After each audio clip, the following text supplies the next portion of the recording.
Hello guys, അപ്പോൾ രാവിലെ തന്നെ നേരത്തെ എണീച്ചത് നേരെ പാടത്തേക്ക് ഇറങ്ങിയാണ് ഗൈസ്. പാടമൊക്കെ ഒന്ന് പൂട്ടുണ്ടേ, എന്നാൽ പിന്നെ ഒന്ന് നോക്കാമെന്ന് വെച്ചിട്ട് ഇങ്ങനെ ഇറങ്ങിയതാണ്.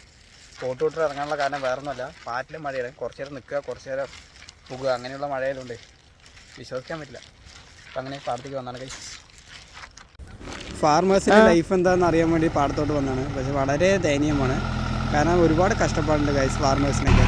അപ്പോൾ ഞാനിങ്ങനെ വണ്ടി അങ്ങനെ കുറേ നേരം നോക്കി നിന്ന ശേഷം വണ്ടിനെ അടുത്തേക്ക് വിളിച്ചു. കാരണം വണ്ടിയുടെ ഫ്രണ്ട് വീൽ എന്തോ ഓയിൽ തള്ളുണ്ടായിരുന്നു. അപ്പോൾ അടുത്തിലോട്ട് വിളിച്ചപ്പോൾ വണ്ടിയുടെ ഫ്രണ്ട് വീലിൻ്റെ സ്റ്റീവ് പോയി ഗൈസ്. അപ്പോൾ അത് മേടിക്കാനായിട്ട് ഇനിയിപ്പോൾ ഷോറൂം വരെ പോകേണ്ടി വരും. അപ്പോൾ വണ്ടി തൽക്കാലം ഓടാൻ പറഞ്ഞിട്ടുണ്ട്. അതിൻ്റെ ഉള്ളിൽ ഞങ്ങൾ സാധനം എത്തിക്കാറുണ്ട്. അതിൻ്റെ ഇടയിൽ വീണ്ടും മഴ വന്നു ഗൈസ്. എന്താ ചെയ്യുക, മഴയായാലും വെയിലായാലും കുറേ പേര് പണി നിർത്തി വയ്ക്കും. പക്ഷേ വണ്ടി പോട്ടുന്നവർക്കും ഈ ഫാർമേഴ്സിനൊന്നും പറയാനില്ല. കാരണം ആ പാടത്ത് ഒരാൾ പണിയെടുക്കണ്ടേ, മഴ തന്നെയാണ്, പക്ഷേ അവരുടെ ഒരു തൊഴിൽ മാർഗ്ഗമാണല്ലോ.